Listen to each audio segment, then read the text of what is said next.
closing your laptop at 5 p.m. exactly, doing only your assigned tasks, spending more time with your family. Or in the garden. Or in the garden.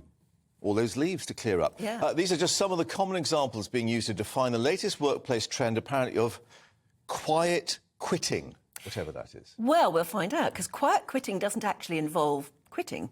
Instead, it's been deemed a response to hustle culture and burnout. Employees are quitting, going above and beyond what they would normally do, and then declining to do tasks that they're not actually being paid for. So what you're talking about is people out in the office who just don't want to be there anymore. Am I bothered? Yeah, it is a bit like that. Yeah. Now, does that mean they really are suffering from burnout and their problems need to be addressed? Or does it mean they're being a bit snowflakey? James Townsend has actually bothered to turn up and speak to us, an employment partner. Thank you very much indeed for being with us this morning.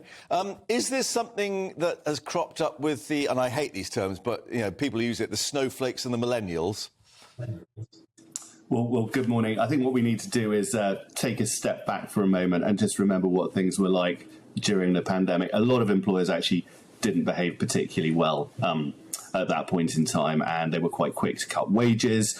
They were actually quite quick to cut jobs, and we saw the furlough scheme coming in and all of that, but a lot of people did lose their jobs. So as we then started to emerge from furlough and the pandemic, and as employees started to embrace agile working, a lot of those good employees with long memories in fact started to think, well, there might be something better for me. And this led to that term, which we're all now familiar with, of the Great Resignation. So a lot of staff were lost, moved on, improved their pay and everything else. And then you were left with others who perhaps were suffering a bit of burnout, perhaps felt they hadn't been treated so well. And so this concept from over the pond was sort of introduced with this idea of quiet quitting. Now, there's nothing unlawful or illegal about quiet quitting. It simply means, closing your laptop, as you said, at 5 o'clock in the evening, not going above and beyond.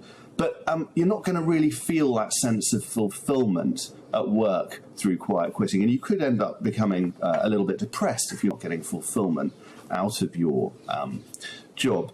So those that have been left behind and started to subscribe to this policy of quiet quitting, well, they're not going to be getting pay rises, they're not going to be getting bonuses, and we're now talking about cost of living, we're talking about moving into another recession, and those are the employees that are likely to find themselves cut, perhaps at the earliest opportunity. I mean, if you look at redundancy programs, employers don't keep their quiet quitters, they keep their best performers. So I don't think it's a particularly sensible policy for an employee to be embracing at work. Didn't we used to call it working to rule? Yeah, working to rule. I mean, on the news today, we've talked about strikes, haven't we? We have that.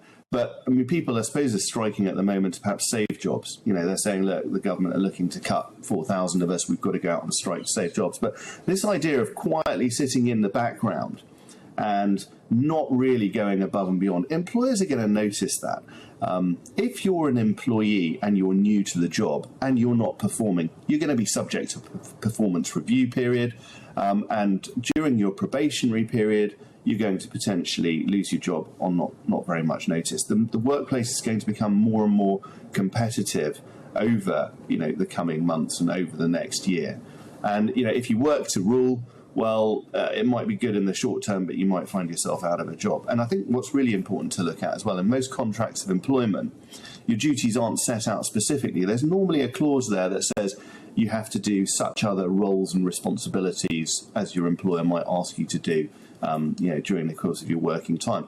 And also, quite often, people aren't necessarily, set on set numbers of hours. It might say your normal hours are 37.5 hours per week, but you might have to do those extra hours if required. And James, you mentioned about the legacy of lockdown, and clearly that's hit the airline industry and the airports particularly, where they just got rid of all their staff and tried to get them back, and they said on your bike. But what does the working from home aspect of this do as well, where clearly you've got a bit more freedom, a bit more flexibility if you're doing that, and if you want to put your laptop down at 5 to 5, you can do that? Yeah, I think one of the things that came out of the pandemic was that work has definitely changed. You know, those people who were office-based workers were finding actually that they could work very successfully from home. They didn't have to spend time on the commute. I don't know necessarily that this concept of quiet quitting plays into this concept of agile working. You can get a lot done productively from home, but there will of course be people that take advantage. Now, if you're one of those people that's taking advantage, if your boss tries to get through to you at 5:10 on a Friday afternoon and you don't answer that Teams call, your boss isn't going to be impressed. And as I say, when the cuts come, you're the one that's likely to be in line for potentially losing your job.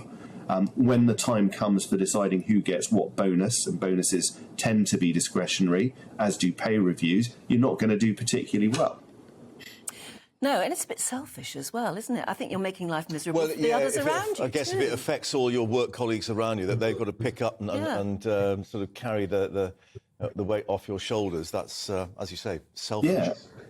We all go to work to be fulfilled, don't we? We go to work to enjoy ourselves, to have fun, to work with colleagues. Your colleagues aren't going to think very much of you if you're a quiet quitter and you're not playing your bit and you're not being a team player. And so it's a very American concept. It's a concept that's been brought across here. People are talking about it, but this is not the right time for quiet quitting, I don't think. Let it be one that we don't adopt. Thanks very much indeed. We've got to quietly quit you now. Yeah. Thank you very much for joining us. Thanks for being with us.